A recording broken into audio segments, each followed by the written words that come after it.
indépendance ou indépendance, on pourrait dire comme ça pour marquer la différence avec des indépendances réelles, le besoin d'écrire sur les indépendances ou sur les indépendances est un besoin ancien et malheureusement un besoin qui se renouvelle avec la marche du monde et la marche de l'Afrique actuelle.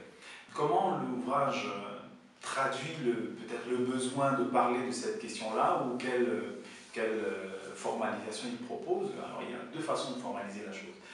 On peut se demander, est-ce que ça nous coûte tant que ça d'être dans une situation qui n'est pas une situation de souveraineté et qui n'est pas totalement une situation coloniale? Est-ce que ça nous coûte? Est-ce que finalement ce n'est pas un luxe ou un petit plaisir intellectualiste que d'en reparler? Et je pense qu'il y a vraiment des axes extrêmement importants qui relèvent à la fois de la liberté humaine, qui relèvent de la démocratie, qui relèvent du coût économique de cette situation qu'il faudrait clairement aborder et que j'aborde dans mon ouvrage. Je prendrai quelques exemples très simples. Du point de vue de la liberté des êtres humains, lorsqu'on a des démocraties qui sont en relation avec d'autres États, qu'on dit plus ou moins démocratiques, et qui ont des échanges, n'est-ce pas? On peut penser que ces échanges se passent sous les règles de transparence, ou des règles où on a des États qui décident d'un certain nombre de choses et d'autres qui respectent les décisions des États. On peut penser aussi que les États occidentaux, les peuples occidentaux sont d'accord avec ce qui se passe en Afrique et ce que font certains dirigeants occidentaux en Afrique. Ce n'est pas toujours le cas.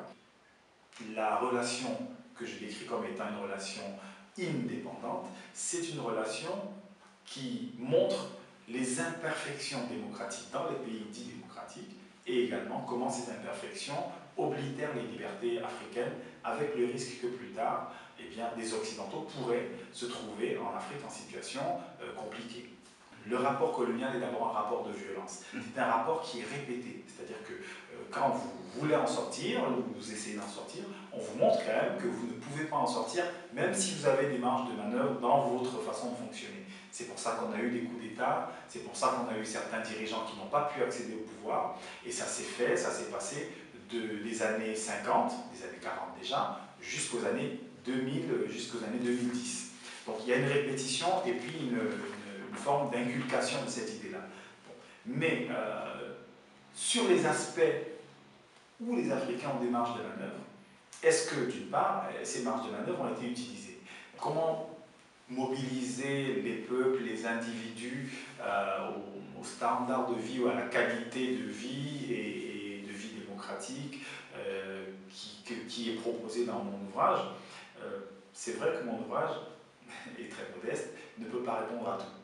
Et le principal argument que j'aurais de ce point de vue, c'est de dire mon ouvrage contribue avec d'autres à d'abord une prise de conscience et à un décryptage du monde réel pour que le monde réel soit vu tel qu'il est. Il y a une filiation qui est évidente dans la mesure où très modestement, avec des arguments qui ne sont pas les mêmes, ne sont pas de même nature. Césaire est un poète qui fait de la politique, etc. Donc ce n'est pas exactement les mêmes arguments, mais il est évident que Césaire écrit dans un contexte où la colonisation existe formellement. C'est-à-dire que des États ou des espaces sont colonisés, sont empire français, sont empire britannique. Donc la colonisation, elle existe dans le droit, quelque part. Nous sommes dans une situation où cette colonisation n'existe plus dans le droit, mais où il existe des effets de colonialisme, des rémanences, et voire des reproductions. Et justement, le but de l'ouvrage, c'est de dire que les effets coloniaux, post-coloniaux, néocoloniaux, comme on veut, n'ont pas disparu avec le proclamationnisme, n'ont pas disparu avec la décision comme ça de dire on est indépendant ou on a libéré les peuples. Donc évidemment, on pourrait dire que c'est une forme de suite à l'œuvre de Césaire, mais bien sûr une suite beaucoup plus modeste et avec des arguments qui sont effectivement des arguments différents.